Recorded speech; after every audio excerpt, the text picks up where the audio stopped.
Alright guys, so here we are once again with another F1 2016 preview video. Today we'll be taking a look at all assists on versus no assists. And just seeing what the differences are in terms of the handling characteristics, what we can do in terms of ultimate lap time with no assists versus all assists on, and just try and make some comparisons from that at a track I know and love at the British Grand Prix using the Mercedes powered car.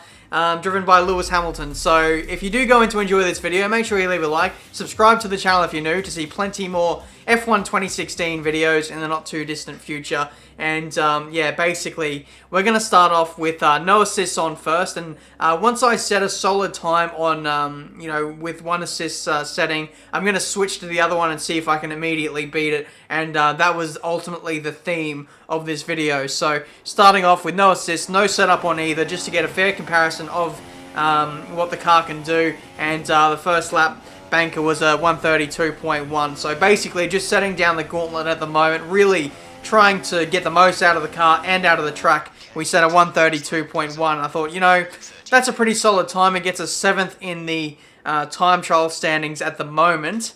X-Matty G at the top there. I'd love to take him down if I can. And so after setting that decent banker on no assists, what I'm going to go ahead and do now is put all the assists on. At first, I decided to do an ultimate comparison of all the assists on. So we've got ABS, traction on, automatic gears, pit assist on, and we also have automatic braking as well for this first attempt. But later on in the video, I'm going to turn off auto braking just to see what the ultimate comparison is between some of the more reasonable assists that you put on. So as you can see, everything is on. We come into turn 1. Literally all we need to do on this first lap here is turn and accelerate. The game is going to brake for me, and you can see I'm there or thereabouts 1.5 seconds off the time of what I set on no assist. So that's the kind of benchmark that you can strive to achieve if you have every single assist on there. So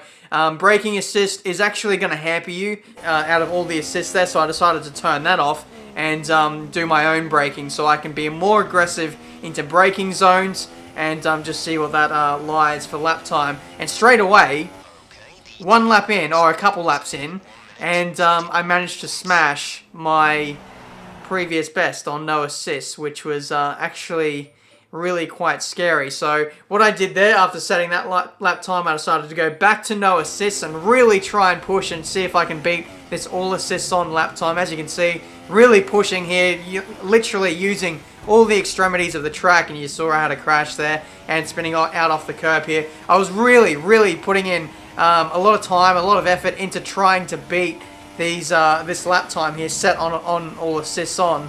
And as you can see, really pushing here. This was a lap where I exploited the track limits quite a lot, and as you can see, we're 3/10 up. The reason why I wanted to keep going with this lap, just to see, is if I could get close to this all assists on time, and it looks like we are going to beat it by about 2/10 there, so a 131.4, not too bad, but this time I wanted to do it on a fully clean lap, just like the other one was on assists on. So here we go. I'm going to take you guys fully through this lap because this is the fastest lap time that I managed to do without all the assists on. So no assists, absolutely everything off into turn 1. And by doing this session here, by recording this video, I got a really good feel for, you know, the track layout here at Silverstone, and just I learned a few things here and there about the handling model and what I needed to do in order to find some lap time. And I felt like I learnt a lot. Like, second gear is not a gear you want to be really in. I feel like third is probably the absolute lowest you want to go in,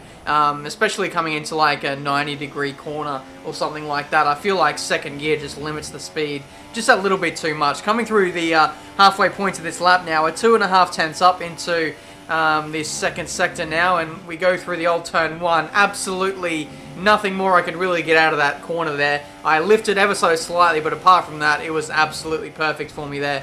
Into Maggots, Beckett's and Chapel now, and you can see the understeer is starting to creep through a little bit. I opted to hold in 5th gear here just to get a better flow and better exit, and managed to execute that fairly well. 3.5 tenths up, borderline on 4 tenths. So this is a very good lap so far in this British Grand Prix through the penultimate, third to last corner now. 5th gear once again.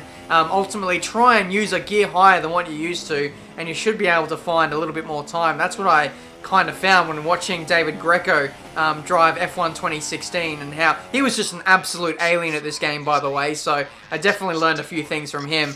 And as you can see, setting a 131.4, which was a few tenths better than our previous best. Lost a little bit of time there in the third sector. That was, I think, down to no traction control. The run through club and then up to the finish line was really quite tricky on no assists. And as you can see here, this is the fastest time I managed to do with all assists on. You notice there that I cut turn 1 a little bit and got an invalidated lap time, but I decided to press on with it because I felt like if I would have adjusted my line ever so slightly, I would have got through there anyway and wouldn't have lost any time. So carrying on, we can see we're half a tenth down coming into the first sector split. Green just for a second there as we went in a little bit deep. And I must say the area where all assists on kind of loses a little bit of time compared to no assists is through the high-speed corners and just into the approach to corners in general. I feel like if you have a manual gearbox, you're able to shift down and control your speed a little bit more and even be a little bit more accurate in the way that you place the car. That's how I felt anyway, because I'm used to using a manual gearbox. So if anything, I feel like the ultimate combination would be all assists on plus manual gearbox. If you can master the manual gearbox, you're going to be so much quicker.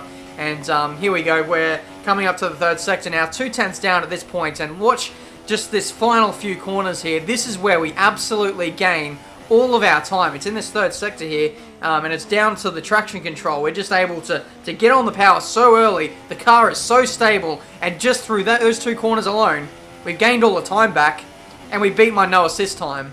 So I put it in the wall, and I was not happy at how easy it was to continually keep beating my no assist time whenever I chuck on all the assists on. So that's been this video for today, guys. Let me know what you think down in the comments about this assist versus no assist debate. Personally, I feel like people who run no assist should be faster and should be rewarded like that, like they do in Forza Motorsport games. So one day, maybe at F1 2017, hopefully, you know, people who run assists, run traction control can maybe get slowed down a little bit or bogged down. Just try and reward people who try and get a greater feel for the car and more of a realistic feel of what F1 is like by turning off all the assists, and reward them by making it a little bit quicker for them. Because at this stage, if you're kind of a decent kind of player and you want to go as fast as you can, then stay on no assists. Stay with all the assists on, because that's pretty much the quickest way to beat people and be quick. That's how I feel at the moment. But let me know what you think down in the comments. I feel like this has become a bit more of a recurring trend as the F1 games go on since F1 2014, I believe. You just feel like in public lobbies, people with assists get quicker and quicker and quicker. So, I don't know. Let me know down in the comments. Subscribe to the channel if you're new.